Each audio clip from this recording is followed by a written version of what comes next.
Professional BS programme. ఇది కేవలం degree కాదు, మీ ఫ్యూచర్ కెరీర్ కి డైరెక్ట్ గేట్వే. పూర్తి వివరాలకు వెంటనే స్క్రీన్ పై కనిపిస్తున్న నంబర్స్ కి కాల్ చేయండి. పాఠశాలలో ప్రిన్సిపల్ అంటే ఎలా ఉండాలి?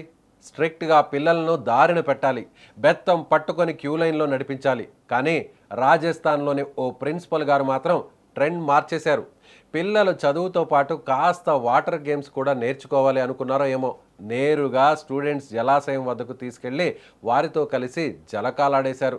పాపం, మహా అయితే ఒక మంచి టూర్ అనుకున్నారో ఏమో, కానీ ఆ తర్వాత జరిగిన ట్విస్ట్ చూస్తే ఆ ప్రిన్సిపల్ గారికి దిమ్మ తిరిగి మైండ్ బ్లాంక్ అయిపోయింది.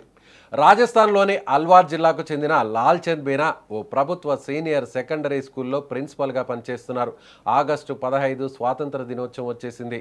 జెండా వందనం ముగిసింది. స్వీట్స్ పంచడం అయిపోయాయి. సాధారణంగా అయితే పిల్లలకు చాక్లెట్స్ ఇచ్చి ఇళ్లకు పంపిస్తారు. కానీ లాల్చంద్ సార్లోని అసలు సిసలు టూరిస్ట్ గైడ్ ఒక్కసారిగా బయటకు వచ్చాడు. పాఠశాలకు చెందిన ఇంటర్ విద్యార్థినులతో సహా ఏకంగా 200 మందికి పైగా స్టూడెంట్స్ని పట్టుకొని స్కూల్ దగ్గరలో ఉన్న ఒక అందమైన జలాశయం వద్దకు పిక్నిక్కు బయలుదేరారు. ఇక అక్కడికి వెళ్ళాక అసలు సినిమా మొదలైంది. స్టూడెంట్స్ అందరూ సరదాగా డ్యామ్ నీళ్ళలో ఆడుకుంటున్నారు. ప్రిన్సిపల్ గారు కూడా నేను ఏమాత్రం తక్కువ తినలేదు అన్నట్టుగా విద్యార్థుల ఎదుటే దుస్తులు లేకుండా నేరుగా వాటర్లోకి దూకి ఈత కొట్టడం స్టార్ట్ చేశాడు. స్టూడెంట్స్తో కలిసి కేరింతలు కొడుతూ వాటర్ ఫైట్స్ చేసుకుంటూ యంగ్స్టార్లా ఫీల్ అయిపోయాడు. నేను ప్రిన్సిపాల్ రా బాబు అన్న సంగతే మర్చిపోయి బాలీవుడ్ హీరోలా డ్యామ్లో నీళ్లు చల్లుకుంటూ తెగ ఎంజాయ్ చేశాడు.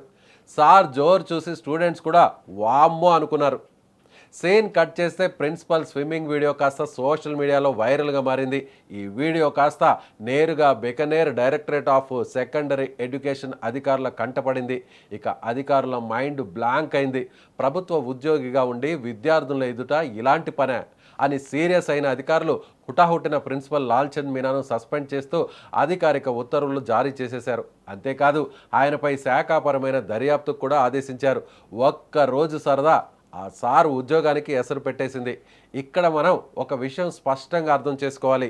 ఆనందంగా ఉండడంలో ఎలాంటి తప్పు లేదు. స్టూడెంట్స్తో కలిసిమెలిసి ఉండడం మంచిదే. కానీ మనం చేసే ప్రతి పని సమాజంలో మన ఉన్నత స్థానానికి తగ్గినట్టుగా ఉండాలి. ప్రభుత్వ ఉద్యోగులకు కొన్ని నియమాలు మర్యాదలు ఉంటాయి. వాటిని అతిక్రమిస్తే ఎన్ని సంవత్సరాల సర్వీస్లో ఉన్నా క్షణాల వ్యవధిలో ఇలాగే బలి కావాల్సి వస్తుంది.